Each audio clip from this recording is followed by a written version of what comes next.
Hello, everyone. Welcome back to another episode of the Jane and Alex podcast. I am Jane, and I am so happy to be here with you today. And I'm Alex. It is great to see you all, to have you all listening to us. We are really excited about today's topic because it is something that happens to absolutely everyone. That is right, Alex. Today we are talking about something very practical, but also something that can be a little bit scary for English learners. We are talking about how to ask for help at work. Oh, that is a big one. Asking for help. It sounds simple, right? You just say, help me.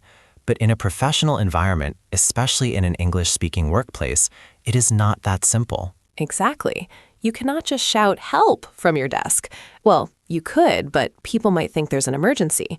We want to talk about how to ask for assistance politely, professionally, and clearly. Right. You want to sound competent, even when you don't know the answer. A lot of learners worry that if they ask for help, they will look like they don't know how to do their job. But actually, asking for help in the right way shows that you are a team player and that you care about doing the job correctly. I love that perspective, Alex. It is about doing the job correctly. So today we are going to look at real examples, specific phrases, and different situations where you might need to ask a colleague or a manager for support. We have a lot to cover. We will look at casual situations, formal situations, and even how to ask for help when you are feeling completely overwhelmed. It's going to be a very useful episode. I am ready if you are, Alex. Let's dive into the world of workplace communication. Before we jump into our first situation, Jane, I think we should ask our listeners for a little bit of help, don't you think? That is a great point. See what we did there? We are asking for help right now. If you are enjoying this podcast and you want to help us keep creating these lessons, please take a moment to hit the like button. Yes, please do. It really helps our channel grow. And if you haven't subscribed yet, make sure you subscribe and turn on the notification bell. That way, you will never miss a new episode of the Jane and Alex podcast. It is a small action for you, but it makes a huge difference for us. So thank you so much for your support. Now, let's get back to the lesson. All right, let's start with the most common scenario. You are at your desk, or maybe you are working remotely, and you run into a small problem. You need to ask a colleague for help, someone who is on the same level as you. Right. So this isn't your boss. This is just a coworker. Maybe you are sitting next to them, or maybe you are messaging them on Slack or Microsoft Teams. Is the tone different here than with a boss? Definitely. It is usually a bit more casual, but you still need to be polite. You cannot just demand their time. Remember, everyone is busy at work. So the first step is always checking if they have time. That is such a good tip. So instead of just asking the question immediately, you start by asking for their availability. Exactly. A classic phrase here is, do you have a minute? Or got a sec, if it is very casual. Got a sec implies, do you have a second, right? Yes, got a sec is short for have you got a second. It is very common in spoken English, but let's stick to full sentences for clarity first. A great way to start is, hi Sarah, do you have a quick minute to help me with something? I like that. It's friendly, it acknowledges that they might be busy. What if they look really focused, like they are typing furiously on their keyboard? Good question. If they look busy, you should acknowledge that. You could say, hey, I see you're busy, but could I borrow you for a second when you're free? Could I borrow you? That is an interesting phrase. We aren't actually borrowing the person like a book. No, not literally. It just means, can I take a small amount of your time? It is a very natural, native way to ask for help without sounding too serious. Can I borrow you for a minute? I will write that down. Can I borrow you? So let's imagine I am stuck on a spreadsheet. I am looking at Excel and I am confused. My coworker, Mike, is sitting next to me. How should I approach him? Okay, let's role play it. I will be Mike, you are Jane. You are stuck. Okay, hey Mike, sorry to interrupt. Do you have a moment? Sure, Jane, what's up? I am having a bit of trouble with this formula in Excel. Could you take a look? Of course, let me see. That felt very easy. I said, sorry to interrupt. Is that necessary? It is very polite. In English-speaking cultures, especially in the UK, US, and Canada, we apologize a lot. Saying sorry to interrupt softens the request. It shows you respect their time. And then I said, I am having a bit of trouble, not I don't know what to do. Right. I am having a bit of trouble sounds professional. It sounds like you are trying, but you just hit a small roadblock. It's better than saying, I can't do this. That makes sense. It sounds more positive. So for a colleague, check availability, apologize for the interruption, and explain the problem simply. Perfect summary. And remember, if they say they are busy, that is okay too. If Mike had said, I'm actually really swamped right now, you should just say, no worries, let me know when you're free. Swamped means very busy, right? Yes, like a swamp full of water. If you are swamped, you are drowning in work. So don't push them if they are swamped. Okay, Alex, situation number 2. This one makes me more nervous. Asking a manager or a boss for help. This is where the stakes feel higher. You want to impress your boss, so asking for help can feel like you are admitting failure. But a good boss wants you to ask questions so you don't make mistakes. So, how do we do this without looking incompetent? We want to sound proactive, right? Exactly. The key here is to show that you have already tried to solve the problem yourself. Don't just go to your boss with a blank page. Go to them with a specific question. Oh, I see. So instead of saying, how do I do this project, you say what? You say something like, I've been working on the project and I've completed the first part, but I'm stuck on this specific detail. Could you guide me? Could you guide me? That is a lovely phrase. It sounds like you want to learn, not just have them do the work for you. Precisely. You are asking for guidance, not for them to do your job. Another great word to use with bosses is clarification. Clarification. That means making something clear. Yes, so you can say, I just wanted to ask for some clarification on the report requirements. That sounds very professional. It implies that you have read the requirements, but you want to be 100% sure. It sounds very diligent. It does. Let's try a variation. Imagine you have a deadline coming up and you are not going to finish in time. You need help with the workload. This is a tough conversation. Oh, that is tough. Admitting you might miss a deadline. How do we handle that? You need to be direct but solution-oriented. You might say, Hi, manager's name. I'm looking at my schedule for the week and I'm concerned about meeting the deadline for Project X. Could we discuss prioritizing my tasks? Wow. Could we discuss prioritizing my tasks? That is brilliant. You aren't saying I can't do it. You are asking for help with management. Exactly. You are asking them to help you decide what is most important. It is a very mature way to ask for help. You're shifting the focus from, I am slow, to, I want to focus on the right things. I love that. So with a manager, it is about showing what you have done, asking for specific guidance, or discussing priorities. Yes, and always ask for a specific time if it is a big discussion. Do you have 5 minutes later to go over this? Is better than just walking in and talking for 20 minutes. Respecting their schedule is key. I think that is a theme here, respecting time. Now that we have looked at the situations, let's drill down into some specific phrases. We call these sentence starters. If you memorize these, you will always know how to begin. I love sentence starters. They are like magic keys. Once you have the key, you can open the door to the conversation. What is your favorite one, Alex? My absolute favorite, because it works for almost anything, is, could you give me a hand with? Could you give me a hand with? It is friendly, it is idiomatic, but it is still polite. Could you give me a hand with this printer? Could you give me a hand with this report? Exactly. It implies physical help, but we use it for mental tasks too. Another one is, I'm struggling with. I'm struggling with. That is good because it is honest. I'm struggling with the new software. Yes. And if you want to be very polite, maybe for someone you don't know well, you can use, I was wondering if you could help me. I was wondering if. We use the past continuous tense there. I was wondering. Why is that? It is a way of softening the request. It makes it sound less direct and more tentative. In English, being indirect is often considered more polite.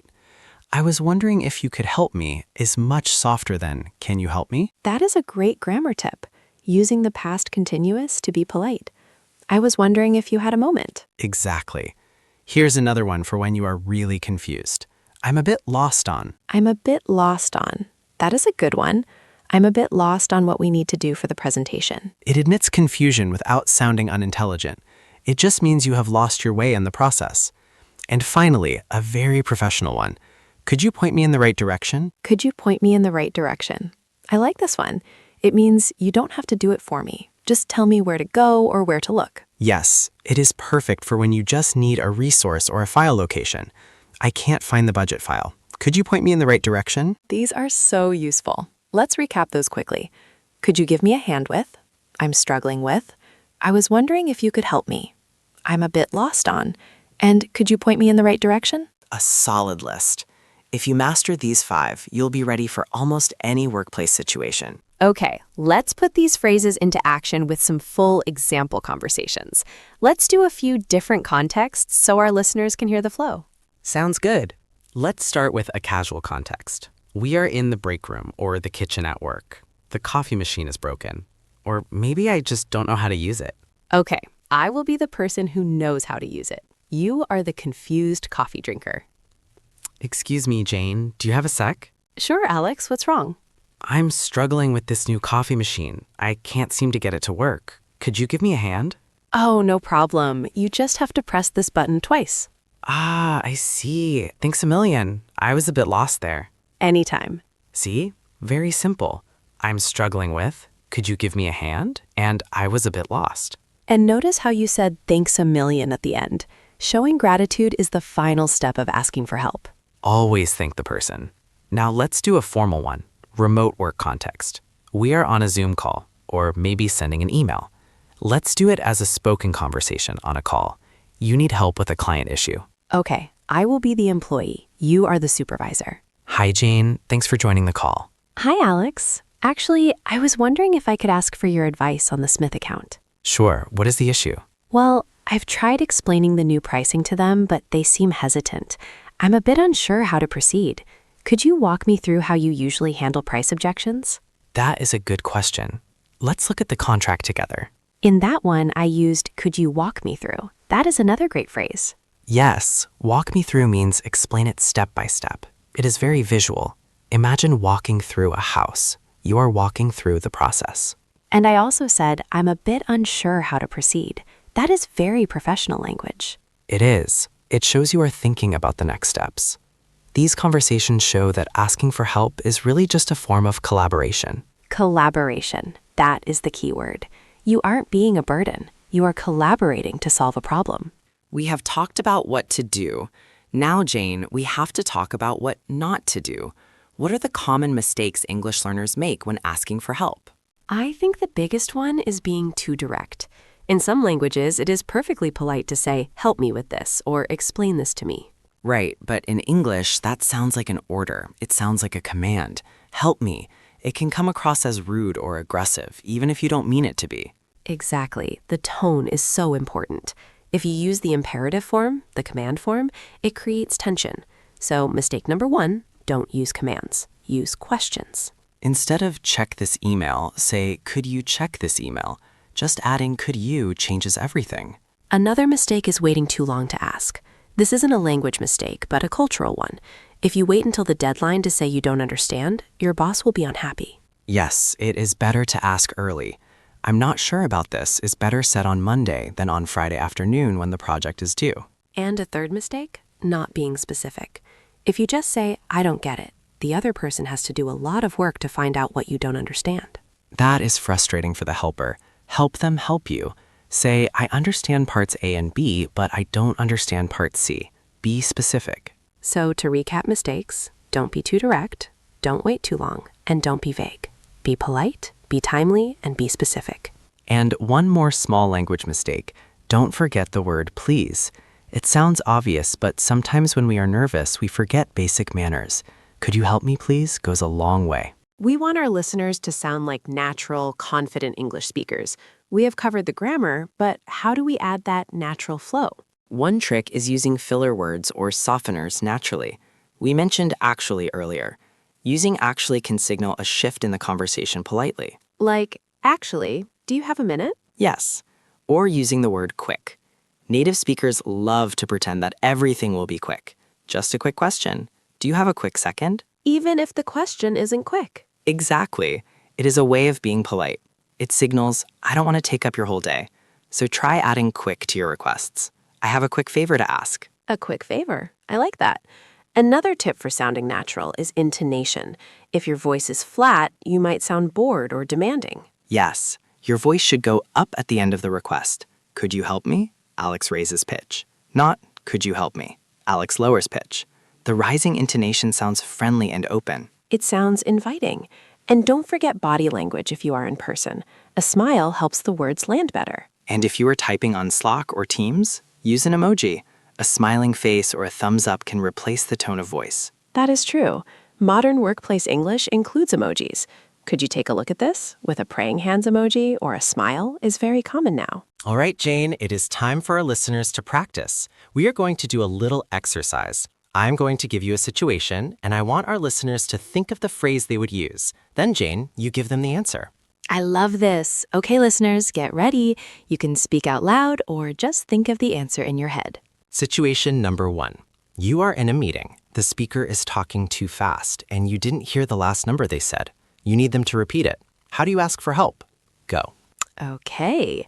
A great answer would be, sorry, could you repeat that last part? Or, I missed that last number. Could you say it again? Excellent. Situation number 2. You are new at the job. You don't know where the printer paper is kept. You see the office manager walking by. What do you say? Go. You could say, excuse me, could you point me in the right direction for the printer paper? Or simply, do you know where we keep the paper? Perfect. And situation number 3. You have written an important email to a client, but you are worried there might be grammar mistakes. You want your colleague to read it before you send it. What do you ask? Go. This is a classic. You should say, could you cast an eye over this email for me? Or would you mind proofreading this quickly? Cast an eye over. That is a great advanced phrase. It means to look at something quickly to check it. Very natural. How did you do, listeners? If you got those right, you are doing amazing. If not, don't worry. That is why we are practicing. You can always rewind and listen to the phrases again. Repetition is the mother of learning. We have covered so much today, Alex, from casual requests with colleagues to formal discussions with managers. We certainly have. Let's do a super quick recap of the key takeaways. 1. Always check availability first. Do you have a minute? 2. Be specific about your problem. I'm struggling with X. 3. Use polite, indirect language. Could you, or I was wondering if.